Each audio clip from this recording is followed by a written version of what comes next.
안녕하세요. 법률사무소 아신입니다. 주식 투자 사기, 투자금 편취, 지인 투자 사기, 사기죄 고소 대응, 투자금 반환 소송과 같은 키워드로 상담을 요청하는 분들 중에는 내가 대신 투자해주겠다, 주식 투자로 돈을 불려주겠다는 말을 믿고 돈을 맡겼다가 결국 투자금을 돌려받지 못했다는 사례도 적지 않습니다. 실제 상담 사례를 보면 돈을 맡긴 뒤 피해로 이어지는 경우에는 몇 가지 공통적인 특징이 반복되는 경우가 많습니다.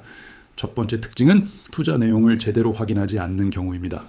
많은 피해 사례를 보면 어떤 종목에 투자하는지, 어떤 계좌에서 거래가 이루어지는지, 실제 거래 내역이 있는지 확인하지 않은 채 상대방의 말만 믿고 돈을 맡기는 경우가 있습니다.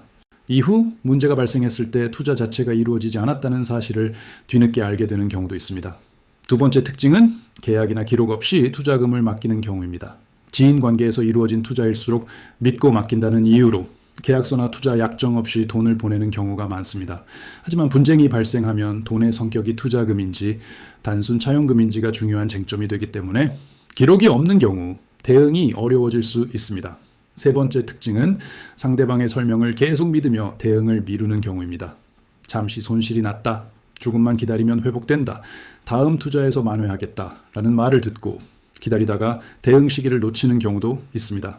하지만 시간이 지나면 자금 흐름을 확인하기 어려워지고 재산 확보도 어려워질 수 있습니다. 네 번째 특징은 투자 위험에 대한 설명을 제대로 확인하지 않는 경우입니다. 투자에는 항상 손실 가능성이 존재하지만 일부 사례에서는 원금은 안전하다, 손실이 나면 내가 책임진다와 같은 표현을 믿고 투자금을 맡기는 경우도 있습니다. 이러한 약속은 분쟁 발생 시 중요한 쟁점이 되기도 합니다. 이러한 상황이 발생했다면 관련 증거를 먼저 확보하는 것이 중요합니다. 투자금 송금 내역, 계좌 정보, 문자나 메신저 대화 기록, 투자 관련 설명 내용 등을 정리해 두어야 합니다. 이러한 자료는 형사고소나 민사소송에서 사건의 사실관계를 설명하는 중요한 근거가 될 수 있습니다. 법적으로는 형사 절차와 민사 절차를 함께 검토할 수 있습니다. 실제 투자 없이 돈을 받아 사용한 사실이 확인된다면 사기죄 고소가 가능할 수 있으며 동시에 투자금 반환 청구 소송을 통해 민사적으로도 권리를 주장할 수 있습니다. 경우에 따라 가압류나 강제 집행을 통해 재산을 확보하는 절차도 검토할 수 있습니다.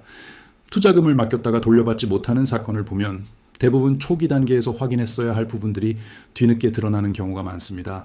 만약 비슷한 상황이 발생했다면 사건 경위를 정리하고 관련 자료를 확보한 뒤 법적 대응 방향을 검토해 보는 것이 필요합니다.